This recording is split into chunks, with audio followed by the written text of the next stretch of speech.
నమస్కారం. నా పేరు శ్రీరామ్ శర్మ.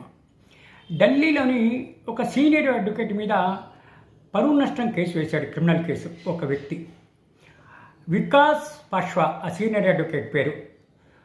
అతని మీద అభియోగం ఏంటంటే, ఆయన కేసు ఆర్గ్యుమెంట్ చెప్పేటప్పుడు డిఫేమ్గా మాట్లాడాడు, నన్ను అవమానపరిచేటట్టుగా ఆర్గ్యుమెంట్ చెప్పాడు. కాబట్టి అతనిపై డిఫమేషన్ క్రిమినల్ కేసు ఫైల్ చేశాడు, వారిని పనిష్ చేయండి అని చెప్పేసి ప్రైవేట్ కంప్లైంట్ ఫైల్ చేస్తే సదర్ సీనియర్ అడ్వకేట్ ఢిల్లీ హైకోర్టులో ఛాలెంజ్ చేశాడు.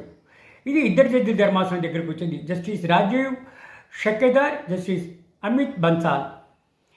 డివిజన్ బెంచ్ అనడం ఏంటంటే, ఇట్లా జ్యుడిషియల్ ప్రొసీడింగ్స్లో ఉన్నప్పుడు ఎవరైనా అడ్వకేట్లు ఆర్గ్యుమెంట్ చెప్తే అది ఎగ్జంప్షను, ఇది డాక్ట్రిన్ ఆఫ్ అబ్సల్యూట్ ప్రివిలేజ్ కిందకు వస్తుంది.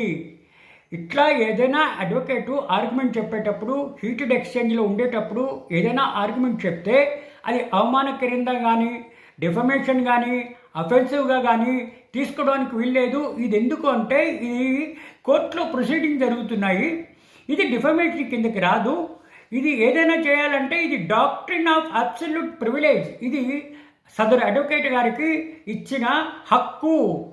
కాబట్టి ఇట్లాంటి కేసులు కోర్టులో పెండింగ్ ఉంటుండగా ఆర్గ్యుమెంట్ చెప్తే సదరు అడ్వకేట్ మీద ఇటువంటి కేసులు ఫైల్ చేయడానికి వీల్లేదు అని క్వాష్ చేయడం జరిగింది.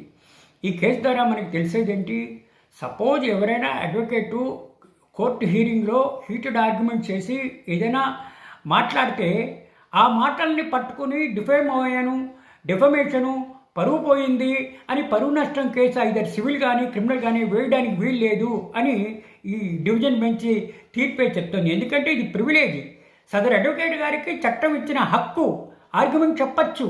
ఇట్లా ఆర్గ్యుమెంట్ చెప్పినంత మాత్రాన నేను డిఫేమ్ అయిపోయాను, ఆయన నన్ను డిఫేమ్ చేశాడు, నన్ను అవమానపరిచాడు, కాబట్టి ఆయన పనిష్ చేయండి అనడానికి వీలు లేదు ఈ తీర్పు ద్వారా.